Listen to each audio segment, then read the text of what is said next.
Capítulo 4. El contexto discursivo. Allá lejos y hace tiempo, cuando las líneas telefónicas se unían, no era raro levantar el tubo del teléfono y escuchar una conversación entre desconocidos. Quien haya tenido tal experiencia sabe que es muy difícil entender una conversación ajena. ¿Quién es mi cuñado? ¿Qué pasó el lunes? ¿A quién vio ella? ¿Por qué Juan dijo eso? ¿Qué significa eso? Y en todo caso, ¿quién será Juan? Tampoco sabemos de qué se ríen cuando se ríen. Adivinamos algunas cosas, pero no sabemos de qué va realmente, porque nos faltan los contextos. Toda la semántica del mundo no nos sirve para curiosear la vida ajena, la vida verbal ajena. El término escenario se suele utilizar en los estudios discursivos para referirse, a través de una metáfora teatral o cinematográfica, a los elementos físicos en los que se produce un determinado evento comunicativo, es decir, básicamente el espacio y el tiempo y su organización. Estos elementos, como veremos a continuación, forman parte fundamental, aunque no la única, de lo que se denomina el contexto. El concepto de contexto es esencial para todos los estudios lingüísticos que se plantean desde una perspectiva pragmática o discurso textual.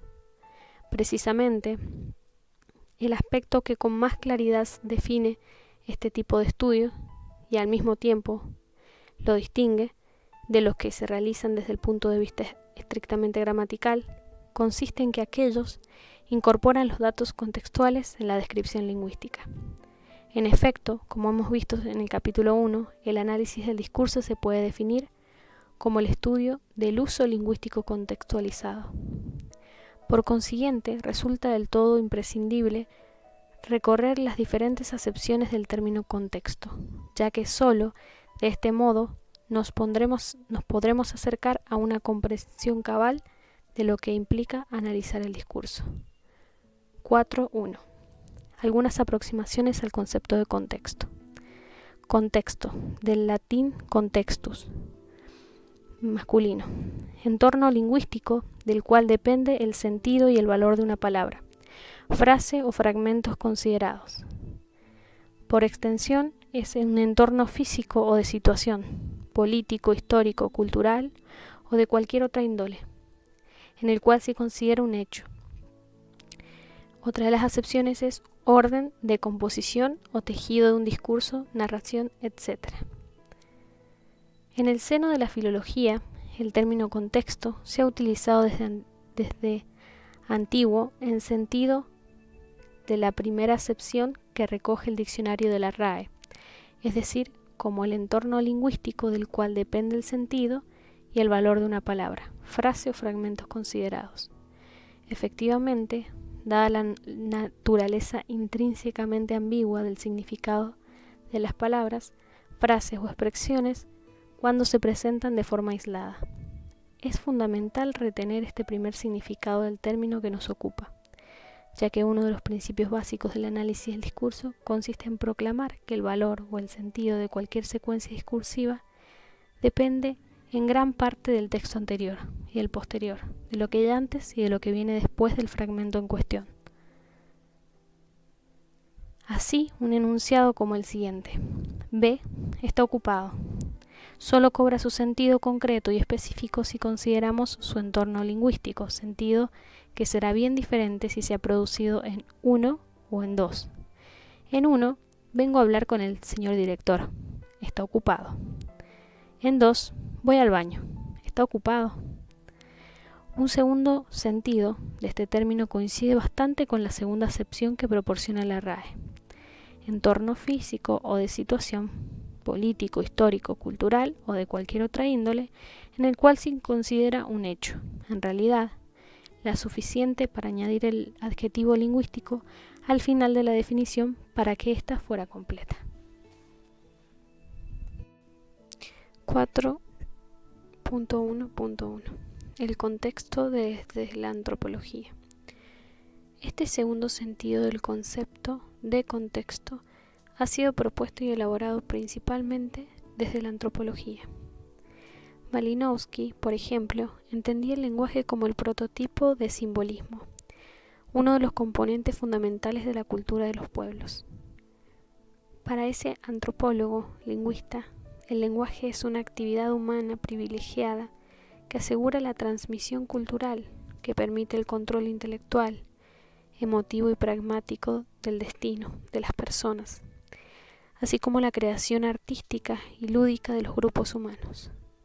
Respecto al estudio de esas actividades, de esa actividad privilegiada, este autor afirmaba: si la primera y más fundamental función del habla es la pragmática, dirigir, controlar, hacer el correlato de las actividades humanas, entonces es evidente que ningún estudio del habla que no se sitúe en el interior del contexto de situación es legítimo. Si pensamos cuál ha sido la manera en que la antropología se ha acercado hacia la comprensión de la cultura de los pueblos, no resultará nada extraño que debamos a esta disciplina, y especialmente a la antropología cultural y lingüística, una concepción del lenguaje en la que el contexto resulta fundamental. Una de las premisas de la antropología es que quien estudia un grupo humano ha de conocer la lengua o las lenguas que hablan quienes componen ese grupo, ya que interesa ser capaz de descubrir su manera de entender el mundo y de funcionar en él, de construir día a día sus actividades, y en ese descubrimiento hay que hacerlo desde el punto de vista interno, como si quien estudia fuera una persona más de ese grupo. Para ello, parece evidente que el poder hablar la misma lengua es algo básico, y lo que resulta interesante es que en el proceso de aprendizaje de las lenguas de los grupos estudiados, los fundadores de la antropología lingüística advierten ya en los inicios del siglo XX que lo que están aprendiendo es mucho más, porque no solo aprenden el código, sino cómo utilizarlo según la situación. Las personas con quienes se habla, los temas que se tratan, el lugar donde se está, etc. En ese sentido se pronunciaba Jacobson, reconociendo la innegable aportación de la antropología a los estudios lingüísticos. Los antropólogos nos prueban, repitiéndolo sin cesar, que la lengua debe concebirse como parte integrante de la vida de la sociedad y que la lingüística está en estrecha conexión con la antropología cultural.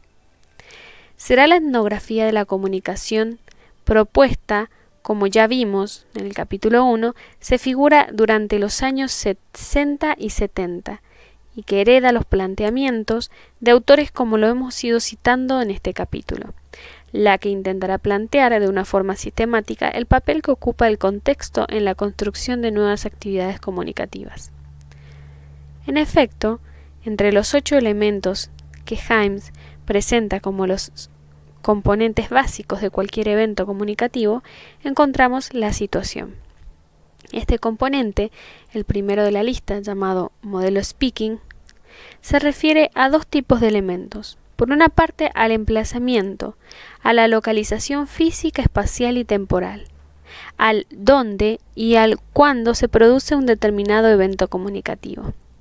Tiene, pues, mucho que ver con el escenario, casi en sentido teatral, comunicativo.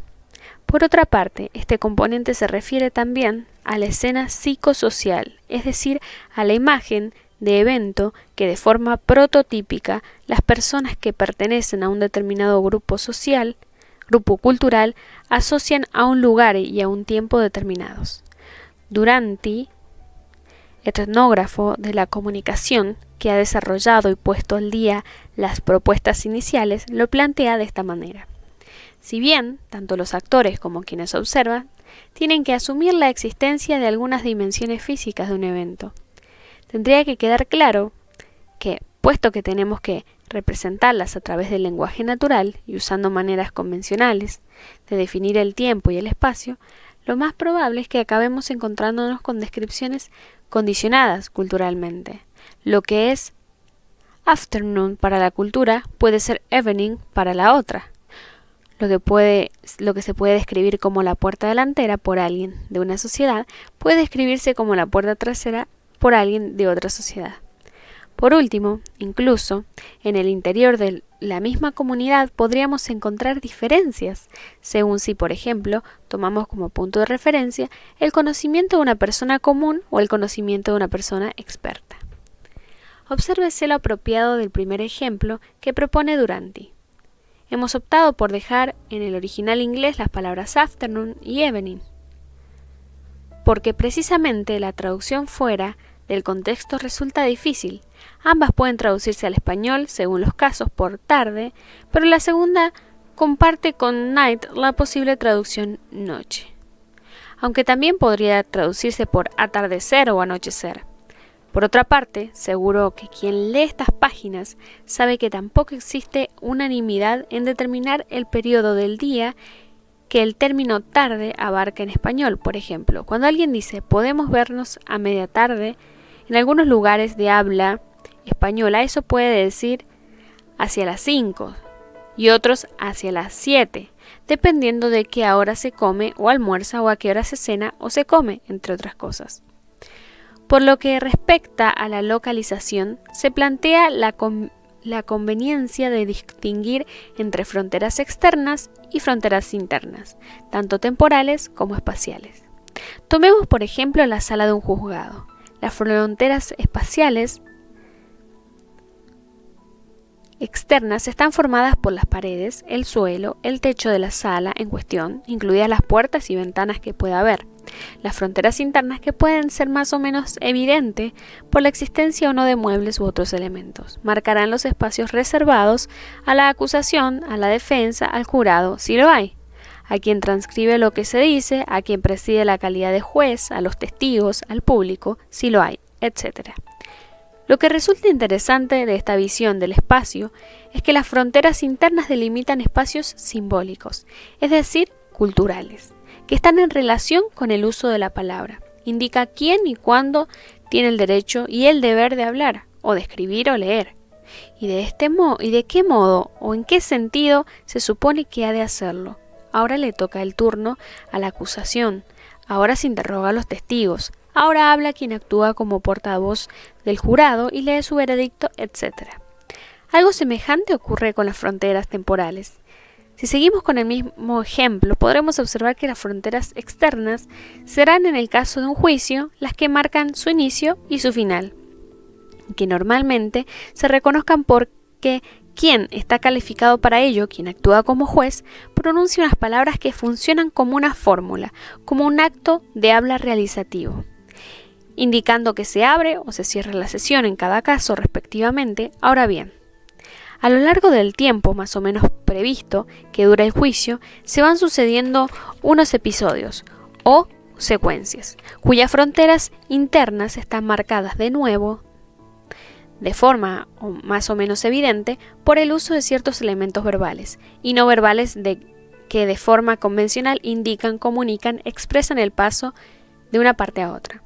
Enunciados del tipo «tiene la palabra la defensa» o «haga pasar al testigo» serían ejemplos de esas fórmulas marcadoras de fronteras entre las diferentes actividades que se producen a lo largo de un evento y que también estarán caracterizadas por formas de hablar peculiares en cada caso. En cuanto a lo que se entiende por escena psicosocial, es algo que tiene mucho que ver con las nociones de ciencias cognitivas y de la psicología social en lo que se refiere al conocimiento compartido y al concepto de prototipo. Las personas, a través de nuestra experiencia sociocultural cotidiana, vamos incorporando a nuestra manera de interpretar de forma activa nuestro entorno y de funcionar en él una serie de rasgos propios de lo que habitualmente y de forma recurrente se produce de un determinado lugar a un determinado tiempo. Así asociamos al evento juicio a una sala de juzgados en horario de trabajo.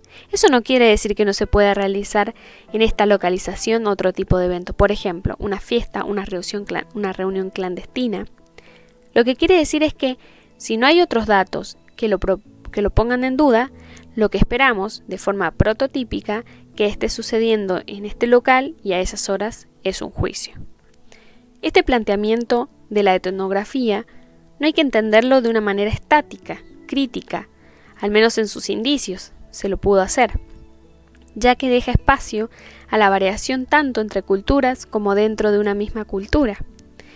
En el capítulo 7 dedicado a estudiar los complejos procesos de la interpretación de los enunciados, desarrollaremos esta idea con más detalle, Baste aquí con apuntar que el significado que el tiempo y el espacio adquieren no es universal y que además se puede cambiar según las finalidades o las experiencias de quienes participan en un determinado encuentro comunicativo.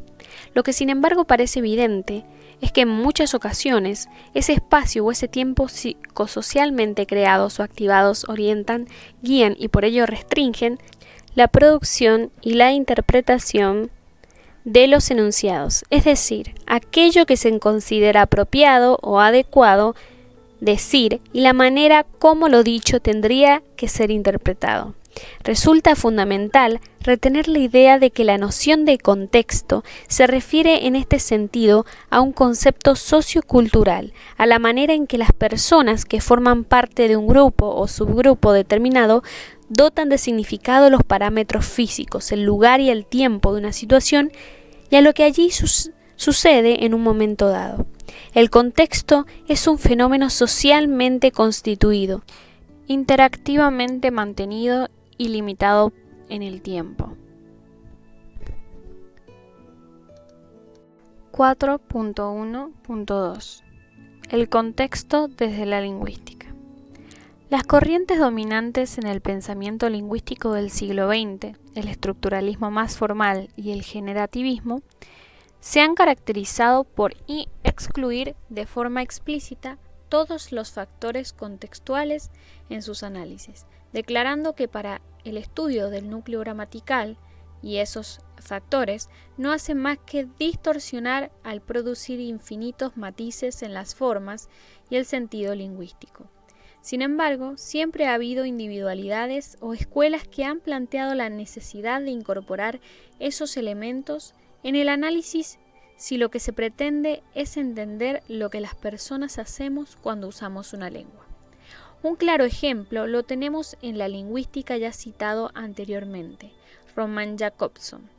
Para este autor, uno de los lingüistas europeos de orientación estructuralista que más atención prestó al estudio de la comunicación, entendida en toda su complejidad, el contexto era uno de los elementos que necesariamente había que tener en cuenta para poder explicar las diferentes funciones que cumple el lenguaje cuando es usado. Para que sea operante, el mensaje requiere un contexto de referencia, un referente, según otra terminología un tanto ambigua, que el destinatario pueda captar, ya verbal, ya susceptible de verbalización. Nótese que Jakobson habla de contexto de referencia y critica el uso del término referente para designar ese concepto.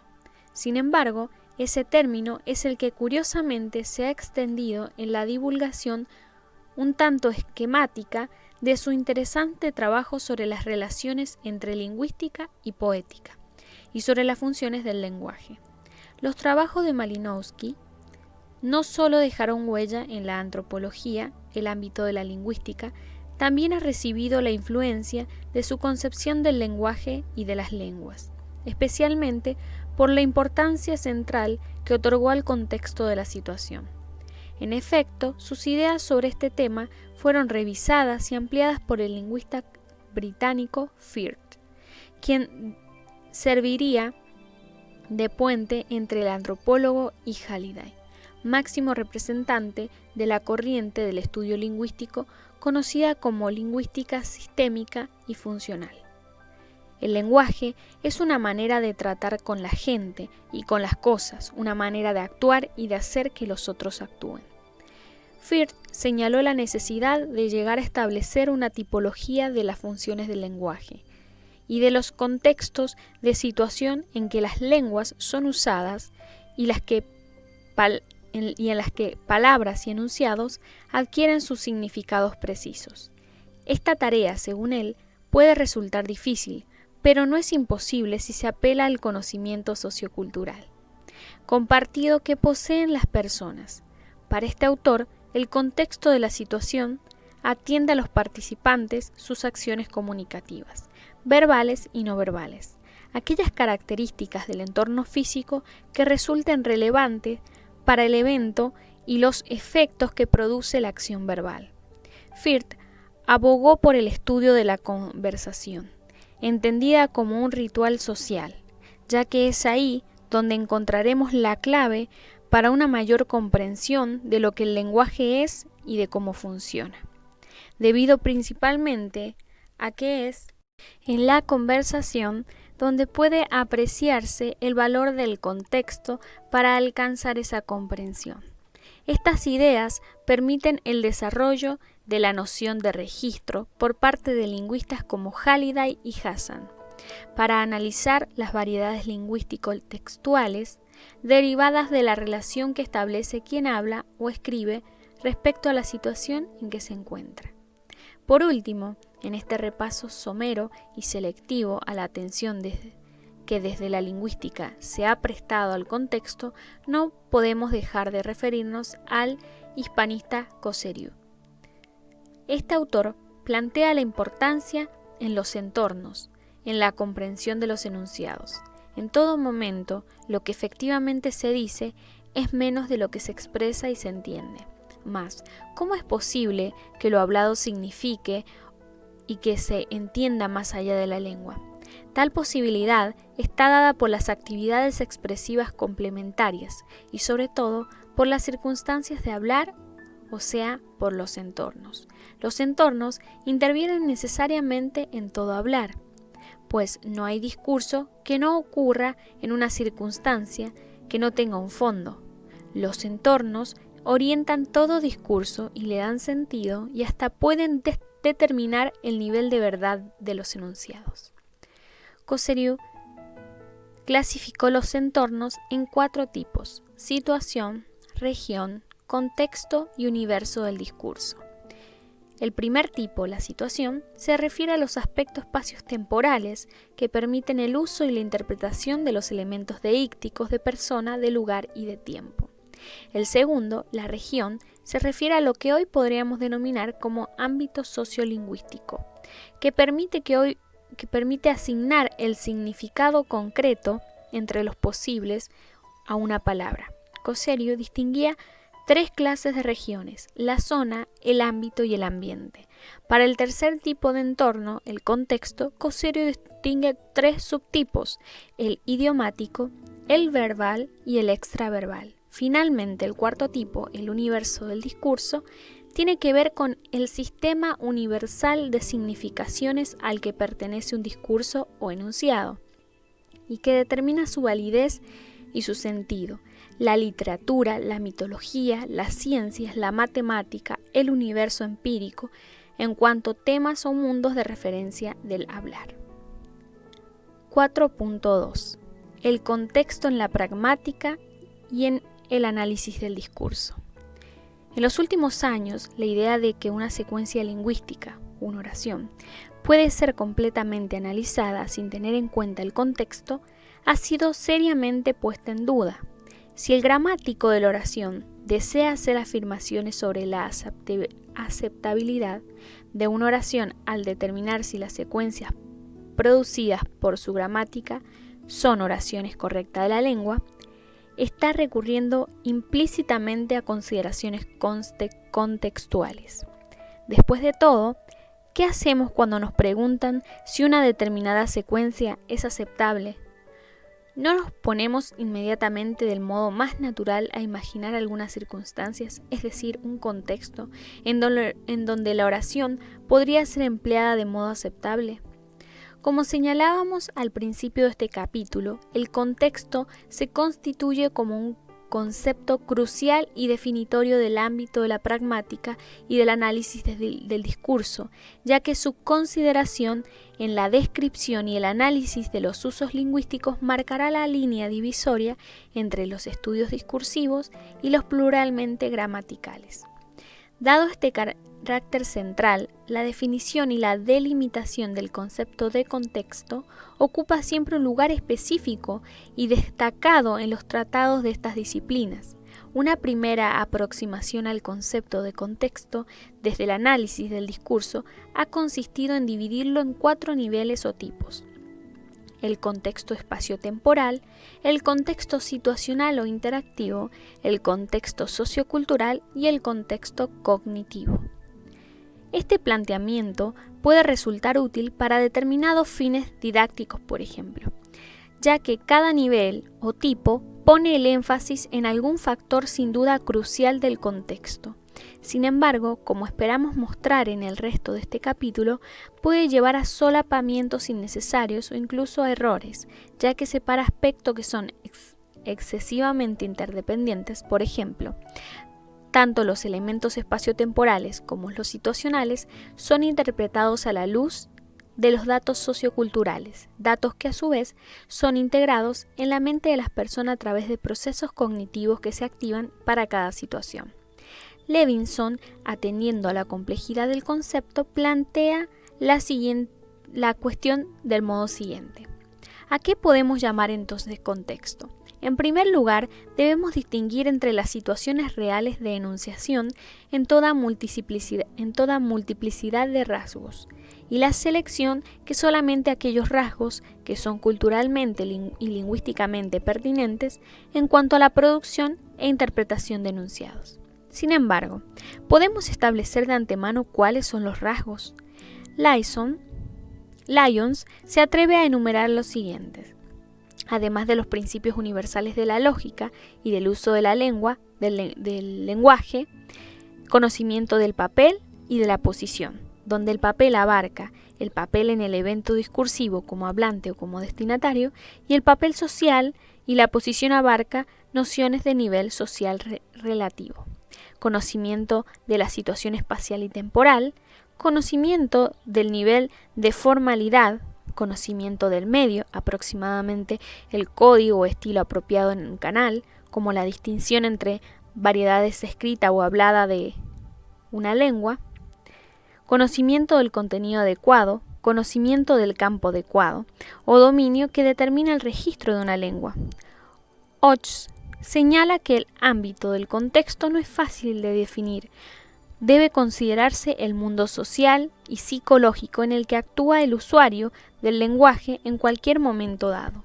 Incluye como mínimo las creencias y suposiciones de los usuarios del lenguaje acerca del marco temporal y espacial y social, las acciones verbales y no verbales, anteriores en curso o futuras, y el estado de conocimiento y atención de los que participan en la interacción social que se está efectuando. Tanto Lyons como Hodges enfatizan que no debe entenderse el contexto de manera que excluya rasgos lingüísticos, ya que tales rasgos a menudo recogen asunciones contextuales, un punto en el que Gumperz ha llamado sutilmente la atención, llamando a estos rasgos lingüísticos señales de contextualización.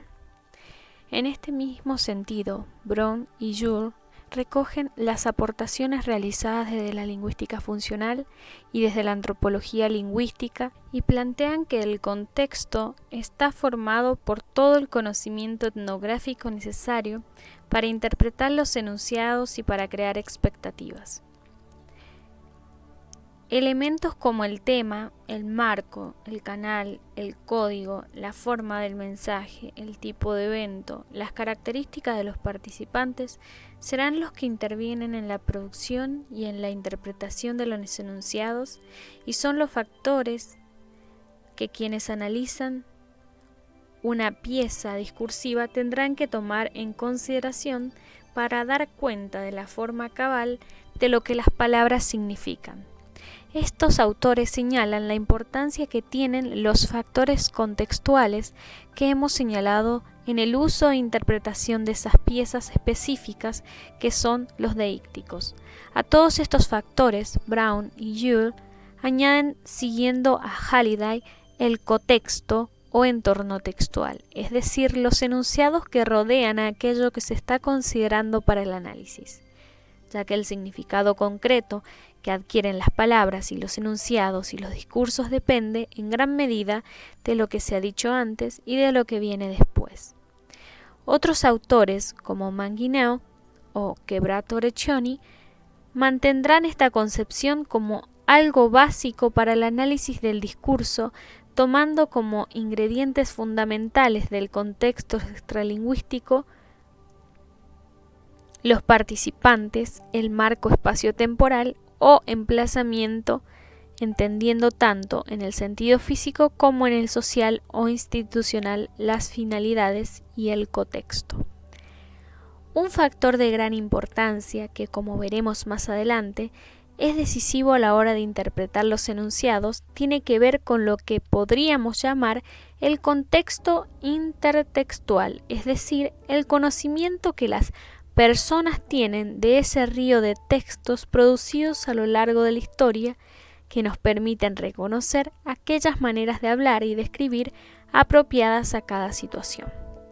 Desde la perspectiva de la ciencia cognitiva, interesa dar cuenta precisamente de la manera como las personas almacenamos y organizamos nuestras experiencias de todo tipo en la memoria, de forma que ese conocimiento resulte eficaz y operativo para funcionar en nuestra vida diaria y para dar sentido a nuestras actividades cotidianas.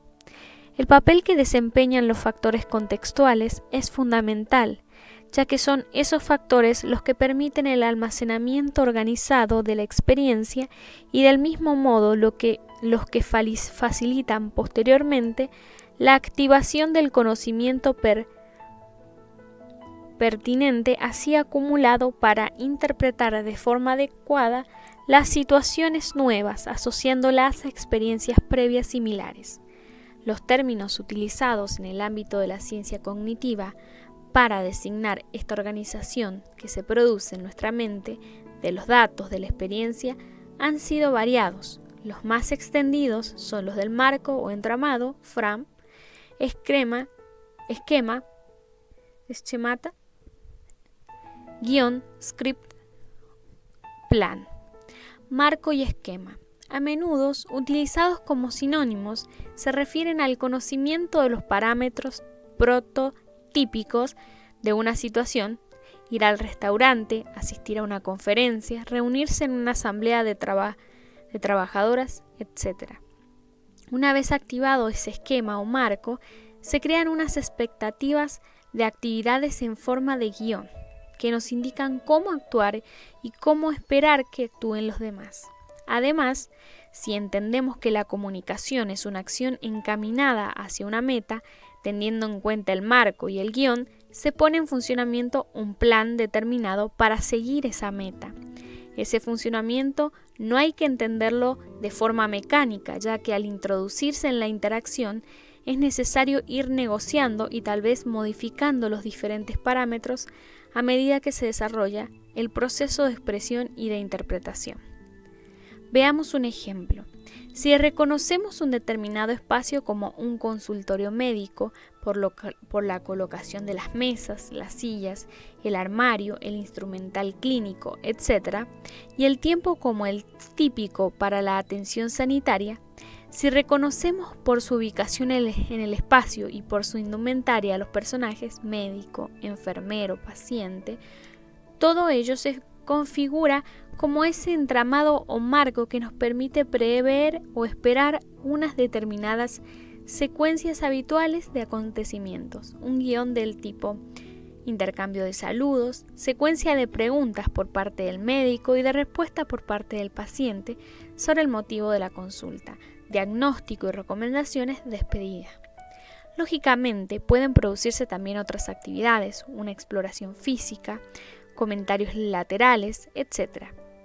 En cualquier caso, esos actos implican unos determinados usos discursivos para que el guión se ejecute de forma apropiada. Ahora bien, es fundamental no entender, como decíamos antes, una dimensión contextual como algo universal y estático, ya que a lo que nos estamos refiriendo es a cierto tipo de significaciones que determinados parámetros suelen tener en un ámbito concreto, el de las consultas médicas, y en una cultura concreta, la occidental.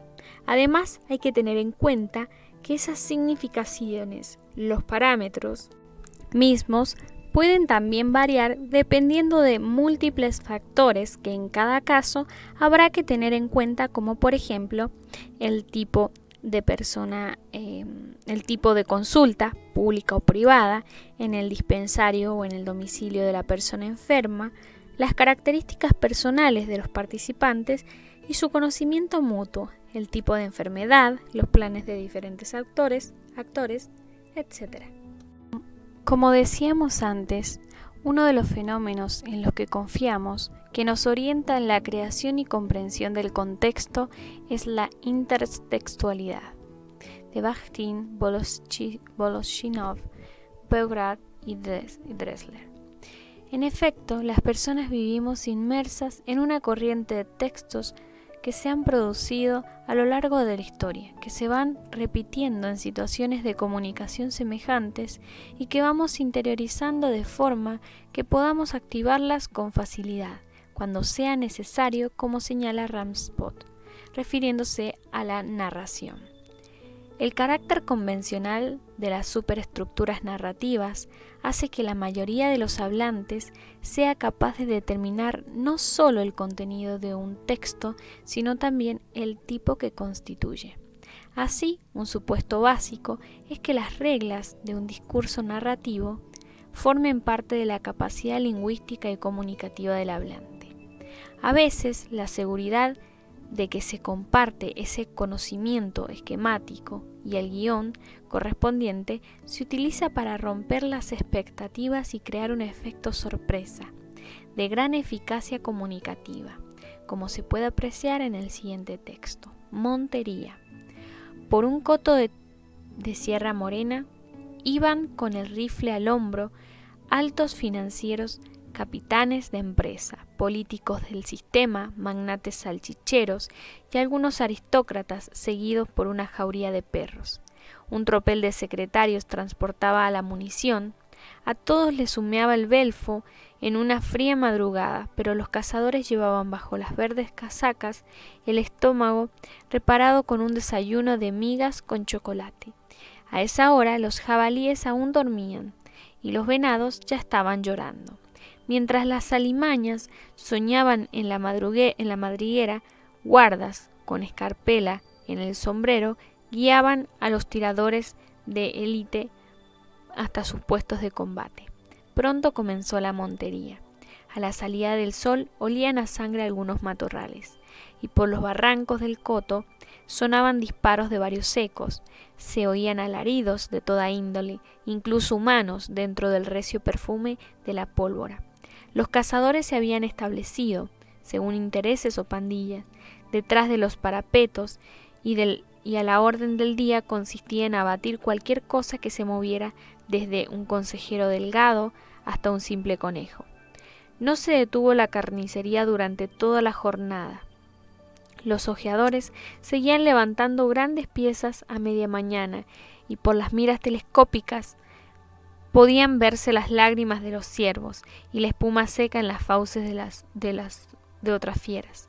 El terror del rostro de algunos presidentes de consejo de administración, y era un placer presentir con la mente helada la exactitud del proyectil, apretar el gatillo y al instante divisar a la víctima rodando por la trocha bajo el estruendo de los perros. La cacería terminó cuando el cielo ya se hallaba también cubierto de plasma. En el crepúsculo, los monteadores llevaron al palacio campestre las furgonetas cargadas de la caza cobrada, que fue recibida por los tiradores supervivientes, con una copa de fino en la mano junto a los porches. Entre las piezas abatidas habían 3 jabalíes, 2 subsecretarios, un banquero, 2 docenas de venados, 4 empresarios, innumerables conejos y un príncipe destronado. Probablemente este texto, que pertenece al género columna, típico del periodismo literario, se apoya en 2 bases. Por una parte, el conocimiento, aunque sea rudimentario, que se le supone al lector respecto a cómo funciona una cacería, y por otra parte, el recuerdo de una famosa, en su momento, película española de los años 60, La caza, de Carlos Saura, en la que se utilizaba esta actividad como alegoría de la época de represión franquista en España. Las expectativas se rompen cuando vemos que las presas no son únicamente los animales, ciervos, conejos, venados o jabalíes, sino también personalidades del mundo económico, banqueros y empresarios, políticos, subsecretarios y social, un príncipe destronado. En un sentido fundamentalmente psicológico, se define el contexto dentro del marco de la teoría de la relevancia o pertinencia como ese conjunto de factores que permiten la producción y la interpretación de los enunciados con un mínimo coste de procesamiento. Reyes lo explica de este modo. El contexto, en la teoría de la relevancia, se define en términos psicológicos, no sociales, culturales o discursivos. Las creencias operativas que forman el contexto de cada interacción puede derivar de la percepción inmediata de la situación, de lo que se ha dicho antes o provenir de la memoria. Lo importante es que los interlocutores comparten o creen compartir una versión parecida del contexto. La comunicación exitosa depende de cierto conocimiento mutuo de lo que cada interlocutor sabe y sabe que el otro sabe. En otros casos, en el entorno físico, el que nos aporta datos sobre cómo comportarnos de forma adecuada o sobre qué tipo de acontecimiento comunicativo podemos esperar que se produzca, y en ese sentido activamos un guión sobre las consecuencias y las acciones verbales y no verbales habituales en esa situación. Ahora bien, el contexto puede crearse a través de un uso discursivo mismo. Así, por ejemplo, el inicio de una pieza discursiva actúa de interruptor en nuestra mente, en nuestra memoria histórica y cultural, y crea unas expectativas respecto a lo que vendrá a continuación. Es decir, nos proporciona pistas contextuales. Veamos algún caso típico de lo que estamos diciendo. ¡Ay! ¿Lo sabes aquel que dice: érase una vez? Perdone que le moleste, pero... ¡Ay! ¿Lo sabes aquel que dice? Chiste, situación festiva. Érase una vez, cuento tradicional, situación familiar. Y perdone que le moleste, pero situación formal, jerárquica, difícil. Asimismo, la selección de un registro determinado o de elementos prosódicos concretos, por ejemplo, puede servir como señal que actúa de indicio para la construcción de un contexto.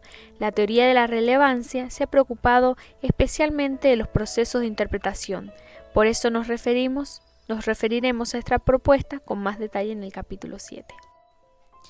La creación y el reconocimiento de los factores contextuales son aspectos fundamentales en la comunicación humana. Campers se refiere a estos aspectos cuando habla de contextualización. Uso del término contextualización para referirme al uso que hacen los hablantes y los oyentes de signos verbales y no verbales, para poner en relación lo que se dice en cualquier momento concreto, en cualquier lugar concreto, con el conocimiento adquirido a través de la experiencia pasada, con el fin de recuperar las presuposiciones en las que confían para mantener el compromiso conversacional y para evaluar lo que se está queriendo decir. Como ya hemos señalado, el contexto es algo dinámico, que quienes participan en un intercambio comunicativo tienen que ir construyendo, creando, manteniendo, cambiando e interpretando.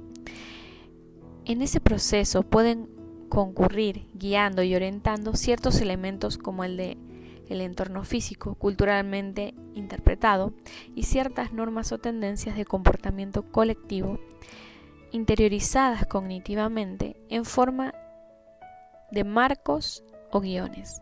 Sin embargo, son las personas a través de las actividades que van llevando a cabo quienes actualizan esos factores, convirtiéndolos en una parte significativa de lo que está sucediendo.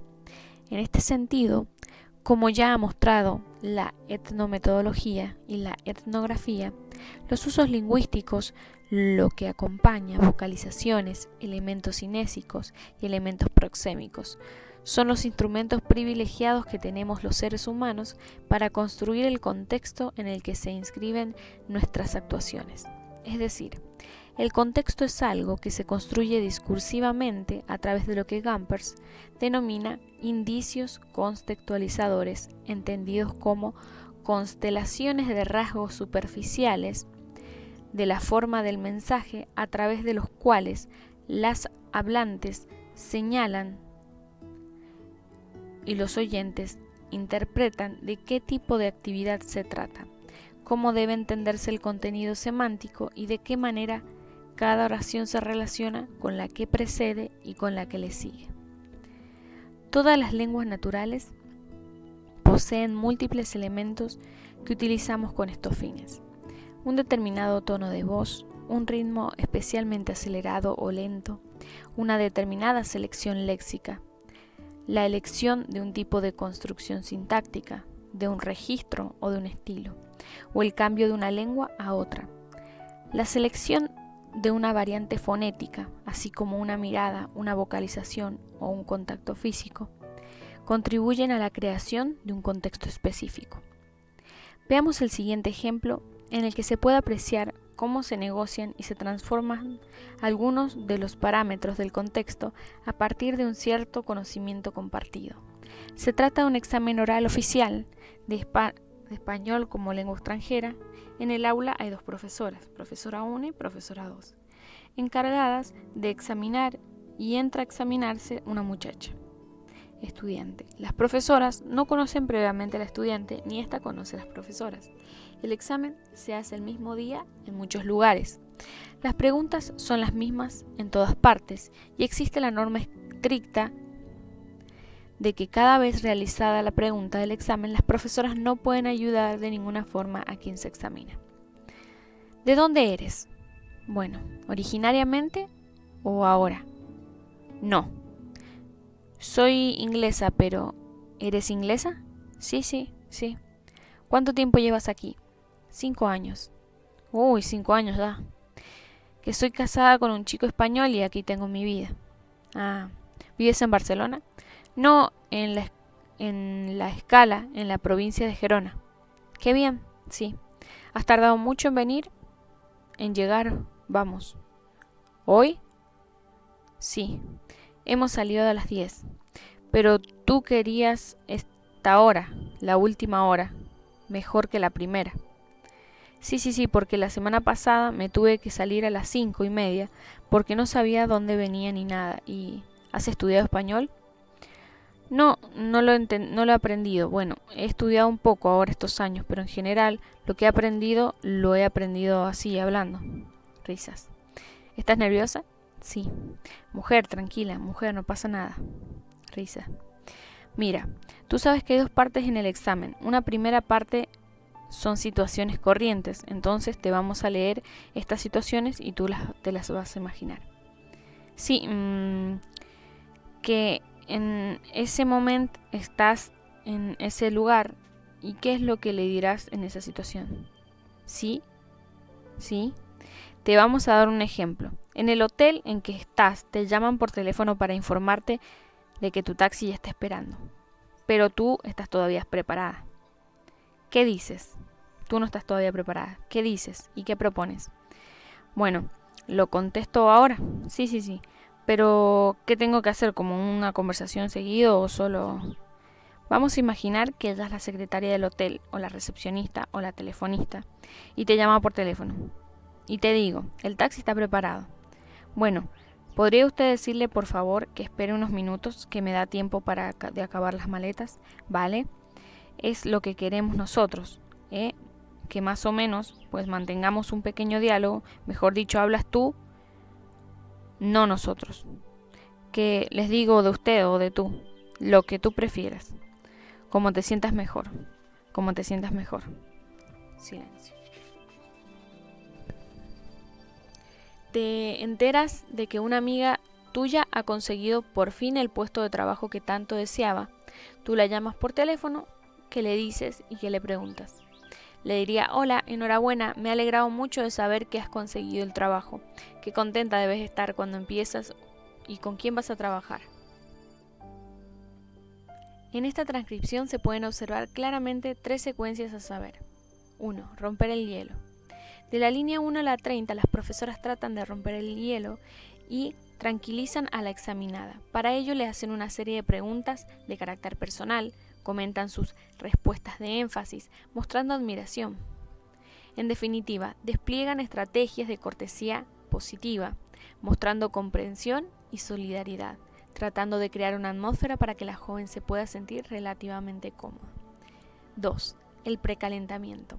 Después de las risas compartidas que señalan que se ha conseguido un cierto grado de distensión y que actúan como frontera, empieza la segunda secuencia que abarca la línea 31 hasta la línea 52. En este fragmento se lleva a cabo una actividad que podríamos llamar de precalentamiento. Las profesoras le explican a la chica en qué va a consistir el examen y le proponen realizar una especie de ensayo. A lo largo de esta secuencia se negocia y se comprueba si se comparte lo que va a suceder en el examen. La muchacha manifiesta lo que entiende a través de respuestas mínimas y pregunta aquello de lo que no está segura. Especialmente interesante es lo que ocurre en la línea 49, en la que el estudiante pregunta qué tipo de tratamiento se espera que utilice, tema que las profesoras dejan a su elección. Hay que señalar que no existe apenas diferencia de edad entre las tres mujeres y que no es inusual en el lugar donde se realiza el examen en Barcelona que los estudiantes tuteen a sus profesores. 3. El examen. El silencio que se produce en la línea 52 señala la frontera entre la segunda y la tercera secuencia al indicar que todo el procedimiento parece estar claro para el estudiante. En la línea 54 empieza la tercera secuencia en la que tiene lugar el examen propiamente dicho. El tono es más formal, los turnos más largos y el estudiante simula una conversación telefónica sin esperar que ninguna de las profesoras la ayude interactivamente. Vemos pues cómo en el interior de un mismo evento, este particular examen oral, se van negociando y construyendo diferentes escenas a través de la propia interacción. 4.2.1 La deixis, tipos y funciones. Camarero, este croissant está duro. Ah, ¿lo quería usted de hoy? Pues claro. Entonces venga usted mañana. ¿Dónde reside la gracia en este chiste? Precisamente en el hecho de utilizar la forma ambigua, el deíctico temporal hoy. Se supone que el cliente quiere que el croissant sea de hoy, porque si es de hoy, mañana le ocurrirá lo mismo que hoy, que está duro porque es de ayer. Obsérvese que la correcta interpretación de esas piezas tiene que hacerse tomando como referencia el momento de la enunciación. Las lenguas tienen la capacidad de gramaticalizar algunos de los elementos contextuales a través del fenómeno de la deixis, fundamental dentro de lo que se conoce como indexicalidad. Con este mecanismo, quienes participan en un encuentro comunicativo seleccionan aquellos elementos de la situación, personas, objetos, acontecimientos, lugares, que resultan pertinentes o relevantes para los propósitos del intercambio. Los colocan en un primer plano y formando el fondo de la comunicación, y a la vez se sitúan respecto a ellos. La indexicalización permite jugar con los planos, con los tiempos y con las personas en el escenario de la comunicación. Aunque las expresiones indéxicas pueden ser de muchos tipos, las lenguas poseen unos elementos que se especializan precisamente en este tipo de funciones. Nos referimos a los elementos deícticos, de los que vamos a tratar en este apartado. En esencia, la deixis se ocupa de cómo las lenguas codifican o gramaticalizan rasgos de contexto de enunciación o evento de habla, tratando así también de cómo depende la interpretación de los enunciados del análisis del contexto de enunciación. Los hechos deícticos deberían actuar para los lingüistas teóricos como recordatorio del simple pero importantísimo hecho de que las lenguas naturales están diseñadas principalmente, por así decirlo, para ser utilizadas en la interacción cara a cara, y que solamente hasta cierto punto pueden ser analizadas sin tener esto en cuenta. Los elementos deícticos son piezas especialmente relacionadas con el contexto, en el sentido de que su significado concreto depende completamente de la situación de la enunciación, básicamente de quién las pronuncias, a quién, cuándo y dónde. Son elementos lingüísticos que señalan, seleccionan seleccionándolos algunos elementos del entorno contextual. La deixis ha sido objeto de interés para la filosofía y para la lingüística, y es uno de los fenómenos que más específicamente atañe a la pragmática, dada su función de indicador contextual, tanto en la elaboración como en la interpretación de los enunciados.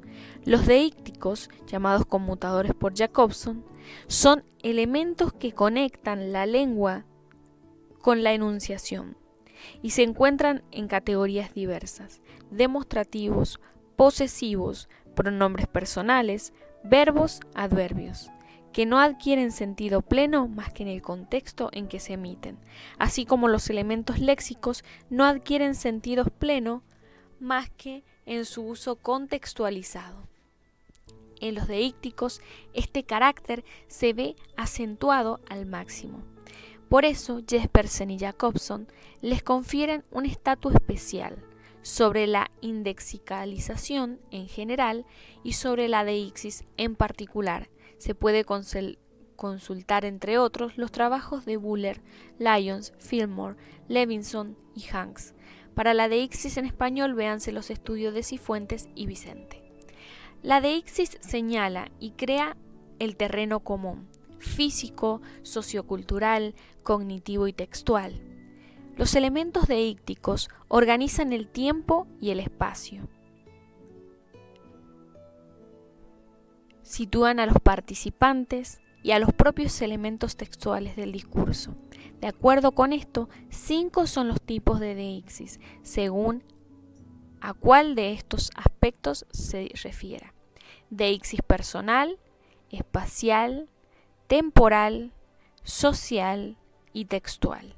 Los elementos deícticos suelen formar clases cerradas y son principalmente los pronombres, los artículos, los adverbios y los morfemas verbales de persona y de tiempo, pero también algunos verbos, adjetivos y preposiciones. Los términos deícticos pueden usarse en un sentido gestual o en un sentido simbólico, como lo muestran los siguientes ejemplos. 1. Uso deíctico y gestual. Me duele aquí, señalando el estómago. Uso deíctico y simbólico. Aquí, en este país, se acostumbra a almorzar a la 1 del mediodía. Veamos cómo se define, a partir de los elementos deícticos, la situación de enunciación.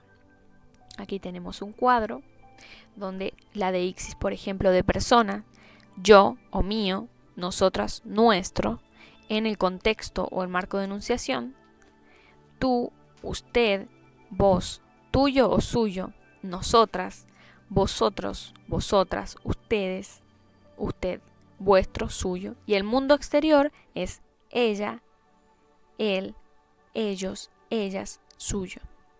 De lugar, aquí, acá, este, esta, esto. Cerca, ahí, ese, esa, eso. Y el mundo exterior, allí, allá, aquel, aquella, aquello, lejos.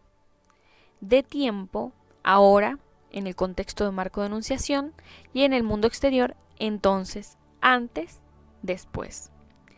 La deixis personal señala a las personas del discurso, las presentes en el momento de enunciación y las ausentes en relación a aquellas. En español funcionan como deícticos. De este tipo, los elementos que forman el sistema pronominal, pronombres personales y posesivos, y los morfemas verbales de persona. A través de los deícticos de personas, seleccionamos a los participantes en el evento. Pero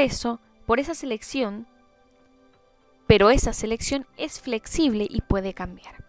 Quien habla es el yo, sin duda, pero a través de la segunda persona podemos seleccionar a diferentes interlocutores, de forma individual o colectiva. Para ello, habrá que tener en cuenta a quién nombramos con la tercera persona, también de forma individual o colectiva. Quien ahora es tú puede pasar a ser ella o parte de ello o ellas en un momento dado y viceversa, de forma que vamos incorporando o alejando del marco de la enunciación o algunas formas Lo mismo ocurre con la primera persona del plural, que puede equivaler a un yo más tú, vosotros, vosotras, o no equivaler a un yo más X, menos tú o vosotros, vosotras, o menos parte de vosotros, vosotras. Y este X puede estar presente o no en el momento de la enunciación. Con la segunda persona del plural sucede algo similar, ya que puede incluir a todos o parte de los presentes, y el resto pasar a ser parte de ellos o nosotros, o a todos o a parte de los presentes más alguien ausente. En cuanto a la tercera persona, con ella se nombra lo que se excluye del marco estricto de la interacción. Pero como hemos ido viendo, la persona o personas que denominamos como él, ellos, ella, ellas, pueden estar presentes o no. Al uso de las personas gramaticales hay que añadir las posibilidades que ofrece la deixis social y que permite ya no solo seleccionar a los actores, sino también caracterizarlos socioculturalmente. La deixis social señala las identidades de las personas del discurso y la relación entre ellas o entre ellas y la posible audiencia. Sirven para que este cometido, los elementos del sistema de tratamiento formado por algunos pronombres y los apelativos honoríficos. Los siguientes esquemas intentan mostrar algunas de las configuraciones que pueden adquirir las relaciones entre los actores de un intercambio comunicativo a través de la utilización de los elementos deícticos de persona.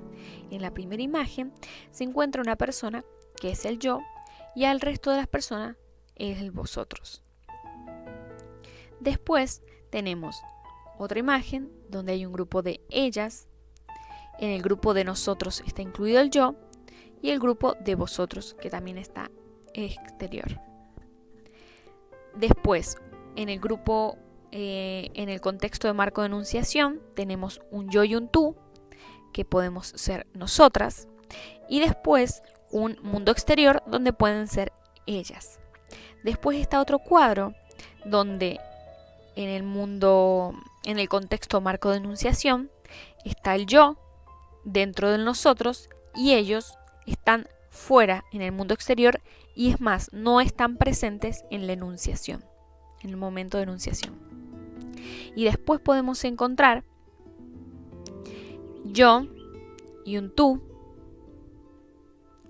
y ese tú está en el vosotros y ellos están en la enunciación, pero algunos de los vosotros no están fuera del momento de la enunciación.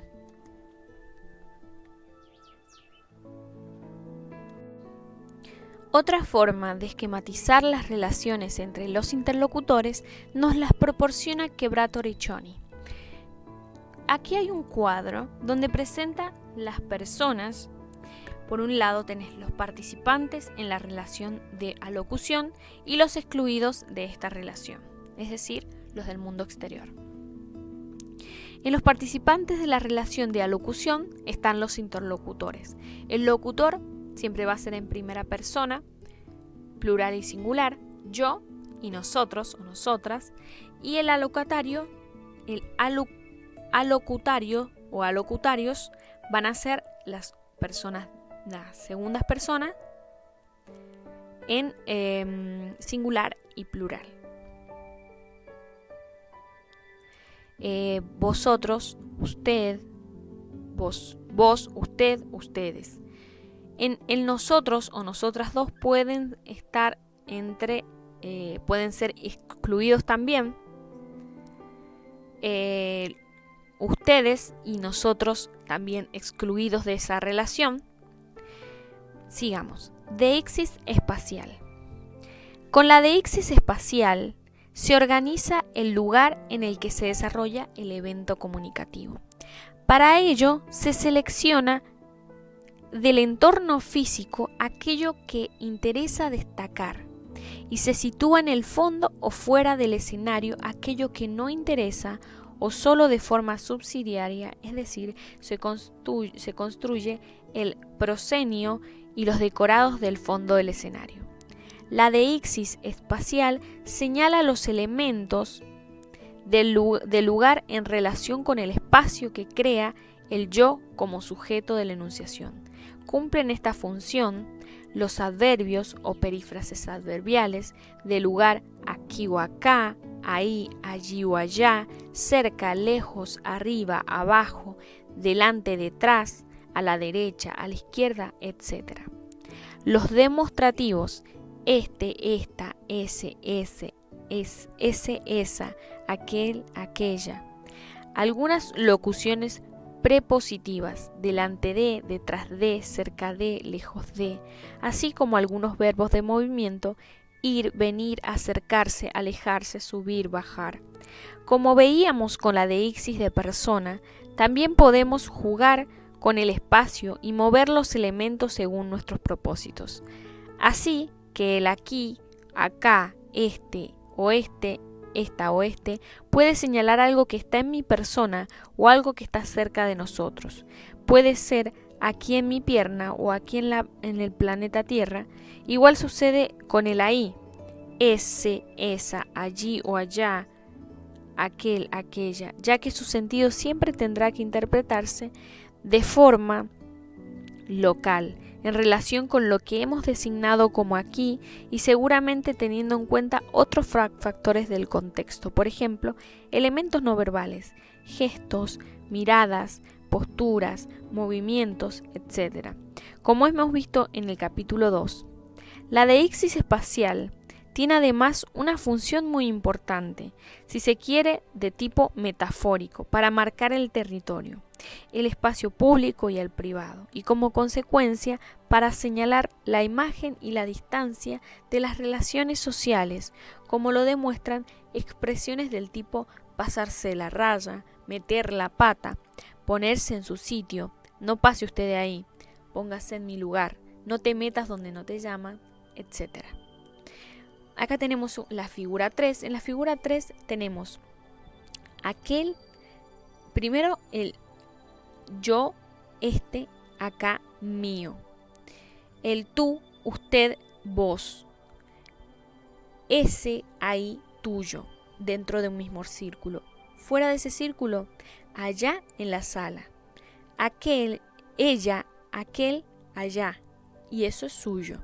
Aquí en la habitación. Luego en otro círculo, aquí en la casa. Otro círculo más grande, allá en la calle. Otro más grande, aquí en la ciudad. Otro más grande, allá en el campo. Otro mucho más grande, aquí en Europa. Mucho más grande, allá en América. Mucho más grande, aquí en la Tierra. Y allá en Júpiter. Deixis temporal. Indica elementos temporales tomando como referencia el ahora, que marca quién habla como centro deíctico de la enunciación. Básicamente cumplen esta función los adverbios, las locuciones adverbiales de tiempo, el sistema de morfemas verbales de tiempo, algunas preposiciones y locuciones prepositivas, antes de, después de, desde, a partir de, así como algunos adjetivos, actual, antiguo, moderno, futuro, próximo. Veamos las referencias deícticas de tiempo tal como las presenta Kerbrat Orecchioni. Tenemos los deícticos en referencia tiempo, de simultaneidad, de anterioridad, de posterioridad y neutros. De simultaneidad son los deícticos de referencia son en este momento y ahora, y relativas al contexto, referencia y expresado en el contexto, en ese, aquel momento, entonces. De anterioridad, ayer, anteayer, el otro día, la semana pasada, hace un rato, recién, recientemente, y relativas al contexto, la víspera, la semana anterior, un rato antes, un poco antes. De posterioridad, mañana, pasado mañana, el año próximo, dentro de 2 días, desde ahora, pronto, dentro de poco, enseguida. relativas al contexto, al día siguiente, 2 días después, al año siguiente, 2 días más tarde, desde entonces, un rato después, a continuación. Y neutros, hoy, el lunes, el día más próximo, antes o después, al tiempo, esta mañana, este verano, y relativas al contexto, otro día. Con la deixis del tiempo, ponernos las fronteras temporales que marca el ahora y respecto al antes y al después, pero los límites que se marcan con el ahora pueden también referirse a una secuencia particular dentro del evento. Sería el caso del ahora más estricto, puede referirse a un tiempo que abarca mucho más de lo que dura el evento, por ejemplo, ahora siglo XX. Por ello, el sentido de los deícticos de tiempo también tiene que interpretarse localmente, de acuerdo con las coordenadas concretas en que esas piezas se utilizan. Ahora mientras suenan las 12, antes y después. Antes y después, ahora mientras charlamos.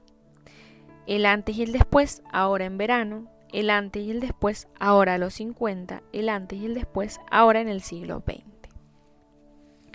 La aportación de Weinreich sobre este tema es muy valiosa porque estudia el caso de los tiempos verbales en los textos desde una perspectiva comunicativa, coincidiendo con la orientación enunciativa de Benveniste. Defiende el estatuto subjetivo del tiempo de la lengua.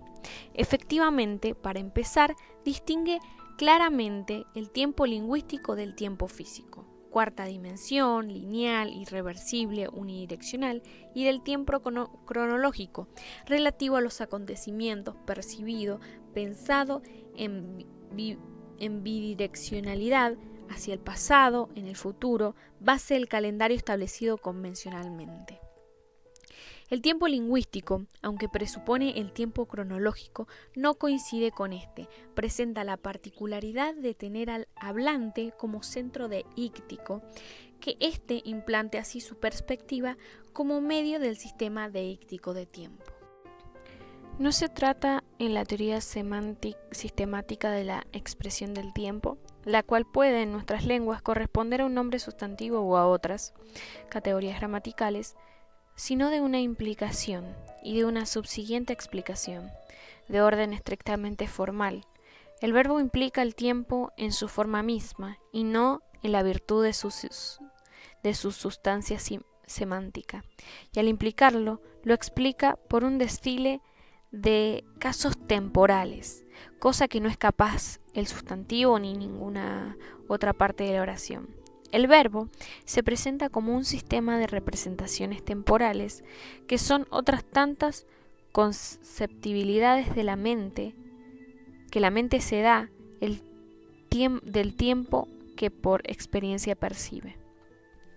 Para Weinreich, el verbo, con sus morfemas de tiempo, tiene el valor de poder ser usado para organizar la predicación como no se puede hacer con ninguna otra categoría gramatical, ya que proporciona pistas recurrentes de todos los modos fundamentales de representar la realidad, como relato o como comentario. Weinreich divide en dos grupos los tiempos simples y compuestos del indicativo. Un grupo para referirse al mundo narrado y otro grupo para referirse al mundo comentado. Para cada uno de los grupos establece un origen de tiempo, 0, que se instaura para mostrar al destinatario la posición que toma el hablante. Para representar el mundo narrado hay dos tiempos, el pretérito indefinido. Para representar el mundo comentado, solo un tiempo, 0, el presente. El resto de los tiempos de uno u otro grupo se sitúan con respecto a su origen de forma retrospectiva o prospectiva. Designan la perspectiva comunicativa relativamente al punto 0 de los grupos temporales correspondientes. La distribución, sin pretender ser exhaustiva, queda como se refleja en el cuadro de la página siguiente. La simetría entre los dos grupos, en favor de los tiempos del mundo narrado, le explica Weinreich, porque el lenguaje pone a disposición del mundo del relato más tiempos, porque es más fácil situarse en el mundo narrado que en el mundo comentado, en el que nos movemos con toda confianza. El hablante selecciona un origen y en principio se adecua al uso de unos tiempos verbales que concuerdan con ese origen a lo largo del texto. Así, un texto narrativo es fácilmente identificable por su anclaje enunciativo en la deixis temporal de la narración. De esta manera, la aparición recurrente de un grupo de tiempos verbales en un texto funciona como una llamada a la conciencia del oyente o lector para que considere aquello que se representa a través del discurso como algo que le implica y que le emplaza que le implica mundo comentado o como algo que le libera de la coerción de la situación y que le emplaza en un escenario distinto, mundo narrado.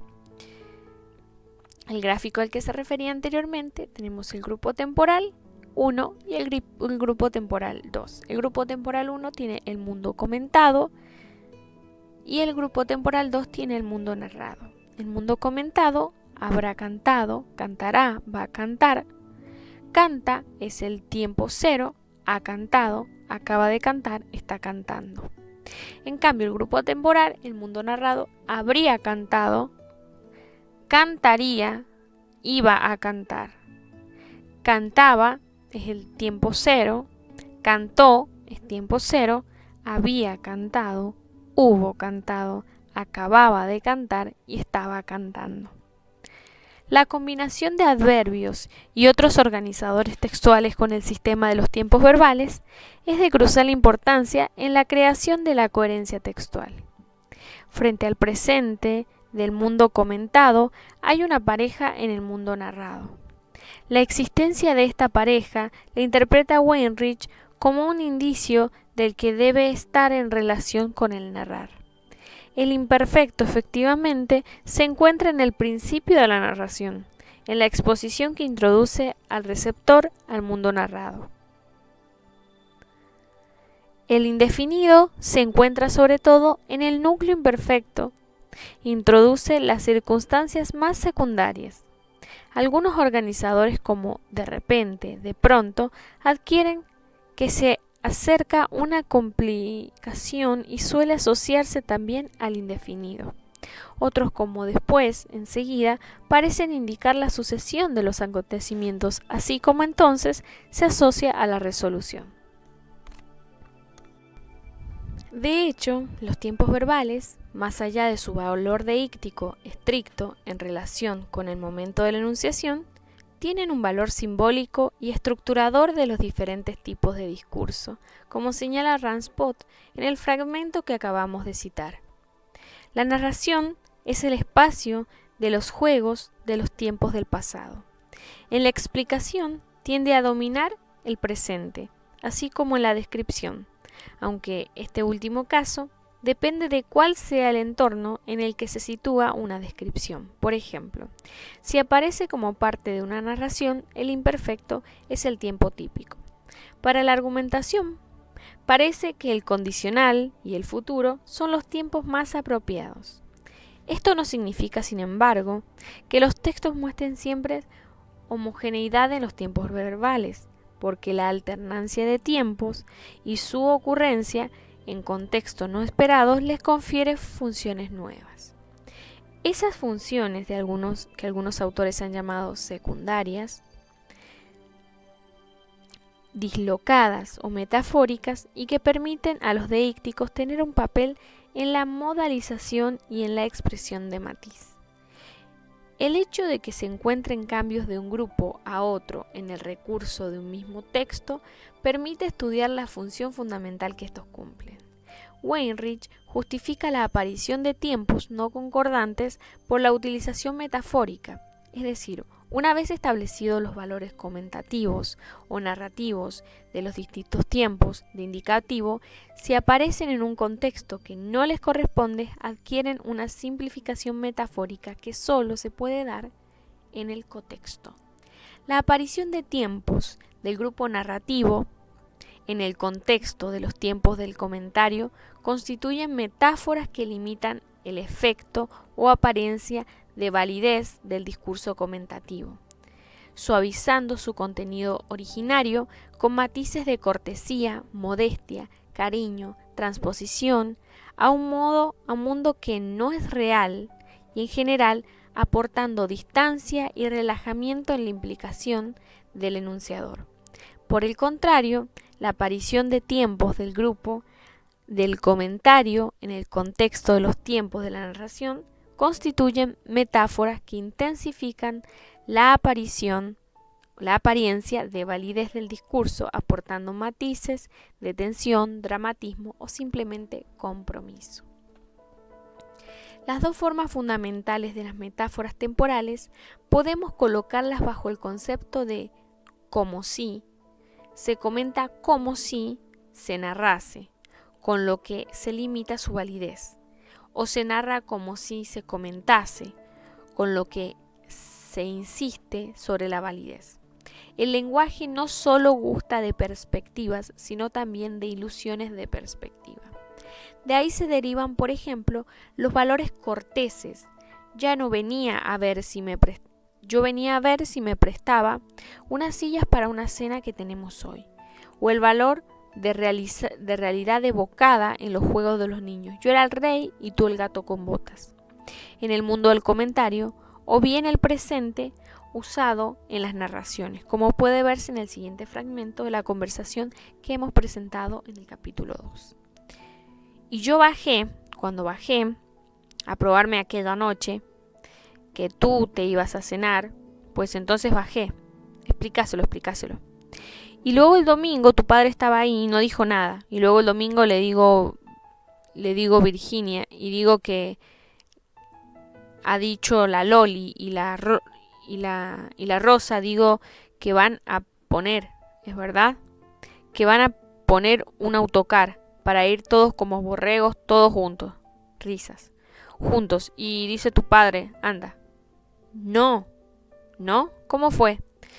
Fue tu Mario el que le dice. Bueno, si uno de los dos. ¿Fue tu Mario? Tu Mario fue el que empezó, fue. Tu Mario que le dice al papá, salta y dice, oye Pozuelo, ¿y tú te dejas ir a tu mujer a la fiesta? Dice el hombre que me ha dicho que si no dejo ir a la fiesta, que no va a la tuya, dice, anda. Pues sí, la mía me ha dicho lo mismo, que si no vas. Deixis textual. Este tipo de deixis señala y organiza las partes del texto unas con respecto a otras. El texto en sí mismo se convierte en el espacio y en el tiempo de referencia donde existe un antes y un después, un arriba y un abajo. Por ello, para esta finalidad se suelen utilizar preferentemente expresiones adverbiales de lugar y tiempo. Los deícticos textuales se utilizan especialmente en la escritura y en un sentido metafórico, ya que el texto se presenta con un anclaje enunciativo propio, distinto del momento de la enunciación, que es diferida en el tiempo y en el espacio. Ahora bien, las piezas esenciales para marcar la organización textual, ya que se utilizan para señalar otras partes del texto, veamos algunas expresiones.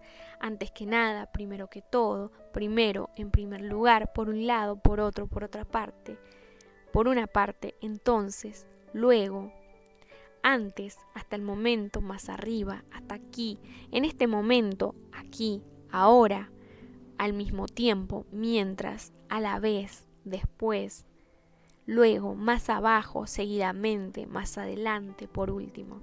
Es precisamente la ductilidad de los elementos deícticos, lo que les confiere una importancia especial como marcadores contextuales y por lo tanto como indicios que las personas utilizamos para crear las escenas en que vamos interactuando.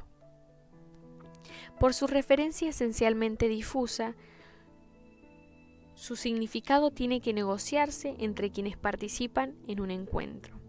Desde su correcta interpretación, que siempre ha de ser situada, depende buena parte del éxito de la comunicación, sobre todo cara a cara. Para concluir este apartado dedicado a los usos deícticos, veamos el siguiente fragmento final de una conversación telefónica entre dos conocidos, M, S y M. M es una mujer de fuera de Cataluña que está pasando unos días en Barcelona en casa de su amiga A, desde donde habla. S es un hombre amigo de M y A que vive en Sant Cugat, desde donde habla, una población a 14 kilómetros de Barcelona. Es una conversación anterior a la llegada de M a Barcelona. M y S habían quedado en la posibilidad de verse durante la visita de M. La transcripción que presentamos refleja la parte final de la llamada de S para concretar el encuentro. ¿Cuándo nos veremos? Yo ahora voy a salir y a las 8 vendré. ¿A dónde? Aquí. Ah, entonces voy yo a Sant Cugat. No, ya vendré yo aquí. Perpleja. ¿A dónde? A Barcelona, a la casa de A. Ah, de acuerdo, hasta luego. Como se puede observar entre las líneas 3 y 7, se produce una dificultad a la hora de acordar dónde se van a ver. Esta dificultad radica en el uso que se hace del verbo venir y del verbo aquí y del adverbio aquí, y en la interpretación que de esos mismos elementos hace M. Para explicar este problema es preciso saber algo más. S es catalano hablante. Utiliza, aunque hablen en castellano, aquí y venir con un significado posible en catalán, pero no en castellano. En catalán, ambos elementos pueden usarse para indicar el lugar donde está el tú de la enunciación. Así, por ejemplo, llamando a la puerta, pom pom, yendo a abrir. Ya vine. Literal es ya vengo. Así pues, cuando S utiliza dos términos, está queriendo decir a las 8 iré ahí, ¿a dónde estás tú? Pero M los interpreta con el significado que tienen en castellano, su lengua, como a las 8 volveré aquí a donde estoy ahora. A M le parece raro que S le proponga ir a Sant Cugat, porque no sabe cómo ir. Por eso pregunta repetidamente y muestra extrañeza hasta que S especifica a Barcelona, a casa de A. Entonces todo queda claro y el encuentro se realiza felizmente. 4.3. Las dimensiones del contexto. La lengua y otras prácticas sociales son interdependientes. Tener un conocimiento etnográfico sobre la localización, sobre la percepción de los otros y las características que se les atribuyen y sobre las condiciones de la organización social, tanto en un plano local como en otro más amplio, resulta imperativo para la comprensión de los aspectos lingüísticos y no lingüísticos de los eventos comunicativos. El conjunto de trabajos publicados bajo la edición de Duranty y Goodwin en 1992 supone una importante puesta al día, hasta ahora posiblemente la más seria, del concepto del contexto y de su importancia para el análisis del discurso. En esta obra colaboran diversos autores que comparten, con énfasis particulares, las orientaciones del tipo antropológico, psicosociológico y discursivo, como venimos presentando. Podremos afirmar, siguiendo los planteamientos de Goodwin y Duranty, que el contexto incorpora elementos de orden diverso. En efecto, esos autores distinguen 4 dimensiones en la configuración contextual: la localización o marco socioespacial, el comportamiento no verbal, la lengua como contexto, el contexto extrasituacional. Vemos, pues, que desde el punto de vista integrador, El contexto abarca, por una parte, la dimensión física o localización, en que se desarrolla y se enmarca el evento comunicativo, así como la imagen mental.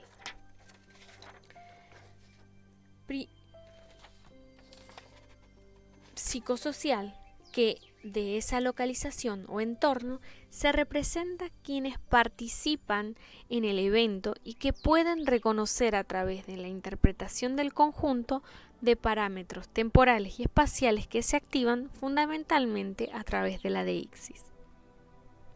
Ese conjunto de parámetros se constituye, como decíamos antes, en algo así como un marco de actuación, un entramado que restringe y orienta en cuanto a qué tipo de comportamiento comunicativo será el apropiado.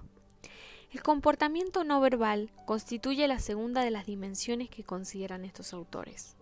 En efecto, tal como hemos visto en el capítulo 2, cuando nos referíamos al discurso oral, y en el capítulo 3, al tratar el discurso escrito, en la comunicación existen una serie de factores no verbales, elementos cinésicos, proxémicos y vocalizaciones en cuanto a la oralidad y elementos iconográficos de la escritura, que crean contexto y actúan como indicios de contextualización para quien debe realizar la tarea interpretadora. La tercera dimensión tiene que ver con los usos lingüísticos mismos, las relaciones fóricas y demás marcas de cohesión, mecanismos para mantener el referente, procedimientos de progresión temática y conectores.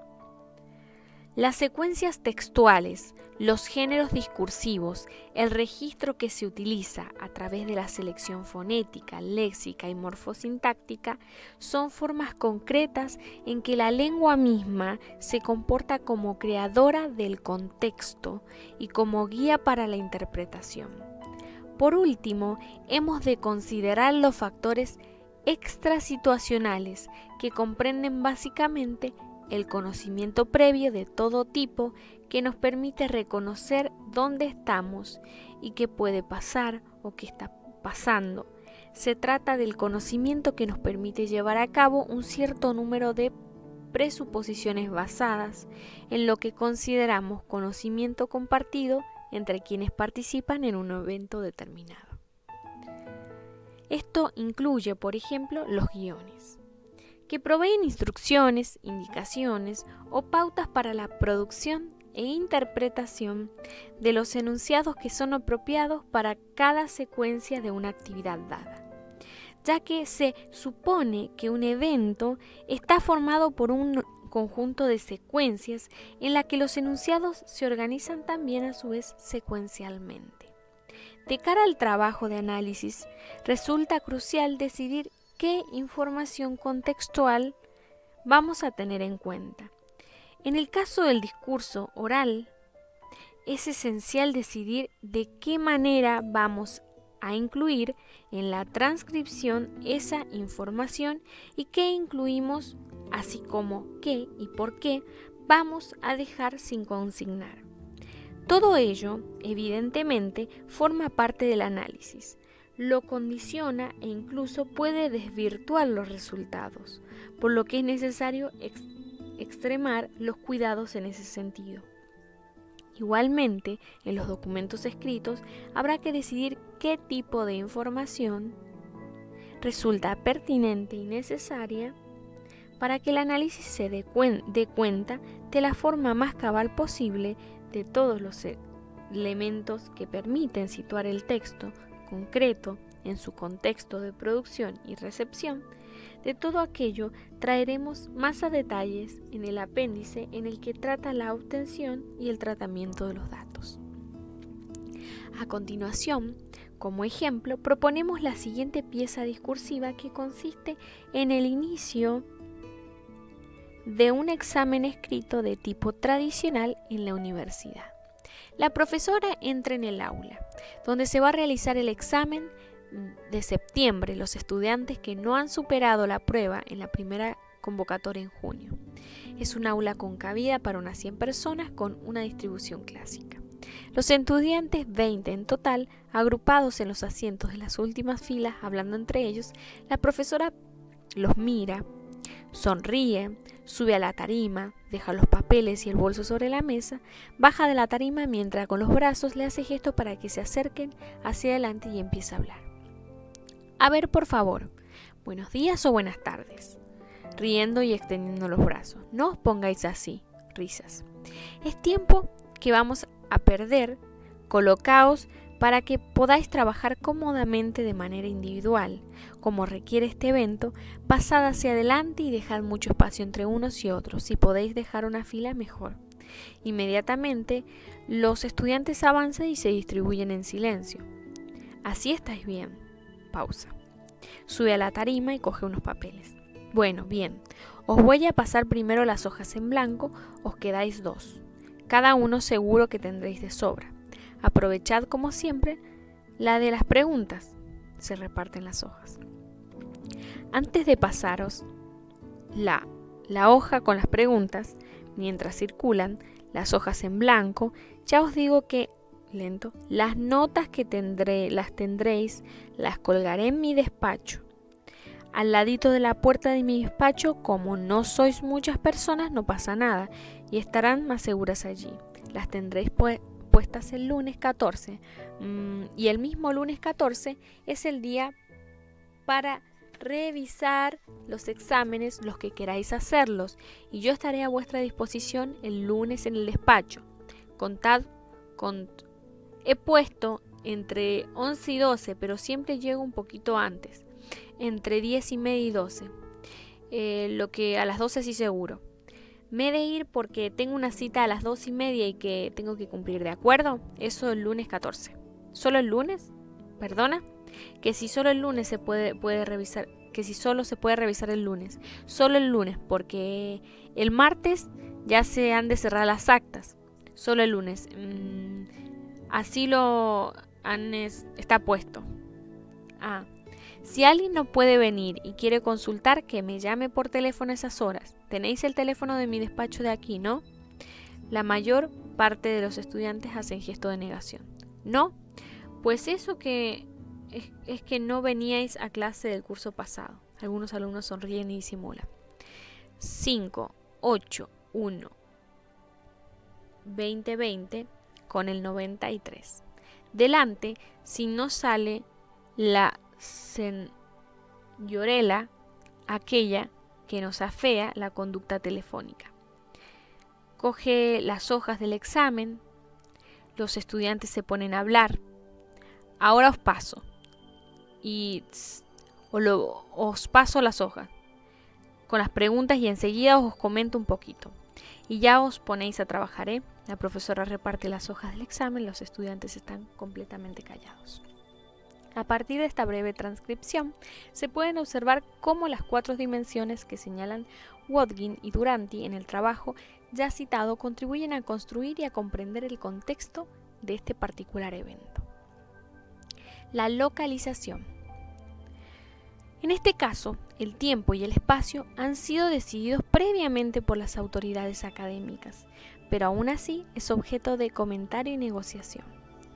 En el saludo de la profesora buenos días o buenas tardes hay una referencia irónica a lo inconveniente de la hora del examen, que ha sido convocado de 13 a 15 horas, horario que coincide con la hora habitual de comer y resulta molesta para los estudiantes, ya que suelen ir sin comer y a mitad del examen se sienten hambrientos. En cuanto al espacio y el aula y la distribución de las personas en ella es también algo de lo que se habla. Esta vez de forma directa para que los estudiantes modifiquen su distribución inadecuada. Hemos señalado en negrita los elementos básicamente del tipo deíctico que marcan la diferencia en la reorganización de los espacios en el aula. No os pongáis así, risas. Es tiempo que vamos a perder y colocaos para que podráis trabajar cómodamente de manera habitual, como requiere este evento. Pasad hacia adelante y dejad mucho espacio entre unos y otros, y si podéis dejar una fila, mejor.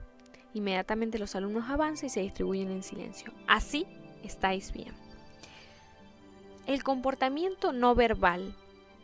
La transcripción ofrece varios ejemplos de esta dimensión.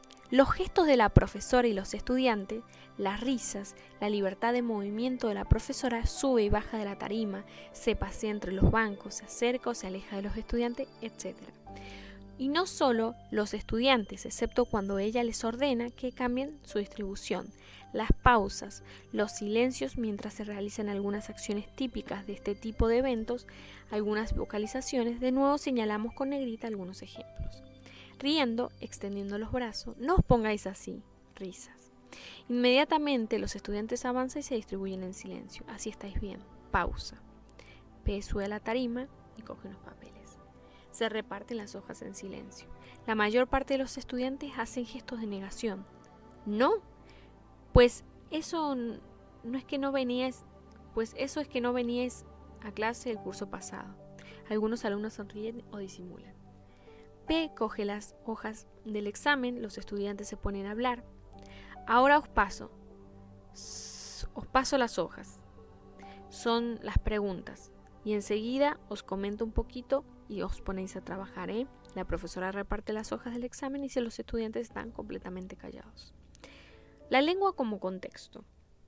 En el comportamiento verbal que observamos en este fragmento, aparecen varios de los factores que contribuyen a activar comportamientos verbales y no verbales característicos de esta situación de examen. La profesora utiliza un registro formal y prácticamente monogestionado, nombrando lo que hace o va a hacer, repitiendo y poniendo énfasis en la información nueva y relevante. Ahora bien, aparecen muestras de confianza a través del uso de diminutivos, de la ironía, del uso de la segunda persona, que marcan un trato más familiar. También favorecido por el hecho de que son pocas personas en el examen y ya se conocen de las clases. Asimismo, la profesora apela al conocimiento de los estudiantes que los estudiantes tienen del género examen escrito. Veamos algunos ejemplos. Es tiempo que vamos a perder. Colocaos para que podáis trabajar cómodamente de manera individual, como requiere este evento. Pues bien, os voy a pasar primero las hojas en blanco.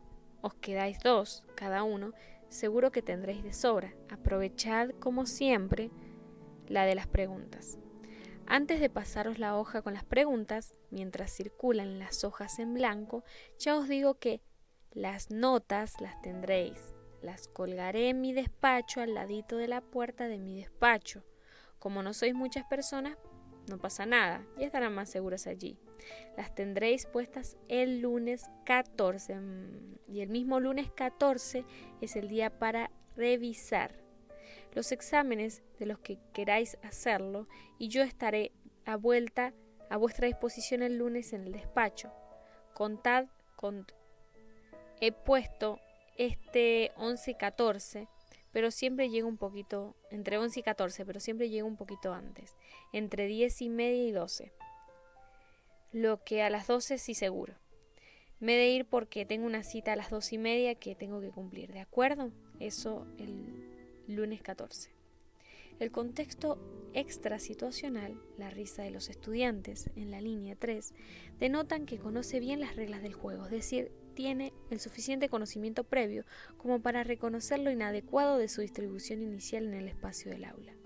Del mismo modo, la medio risa con que les habla la profesora en un indicio de que saben que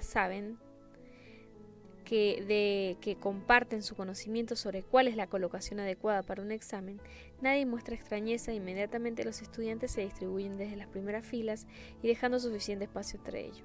A partir de aquí, el guión examen se va desarrollando sin ningún problema. Un alumno pide una aclaración y una vez hecha se produce silencio y poco después se produce el silencio total y el reparto de las hojas con las preguntas que da paso al examen en sentido estricto. En todo momento queda claro que tanto la profesora como los estudiantes saben dónde están y cuál es el comportamiento verbal y no verbal apropiado. Luego hay una historieta que se llama Cruce de Contextos. Buenas, el Señor desea un gobierno digno, honesto, ecuánime, eso deseo. Ajá, ¿lo desea chico o grande?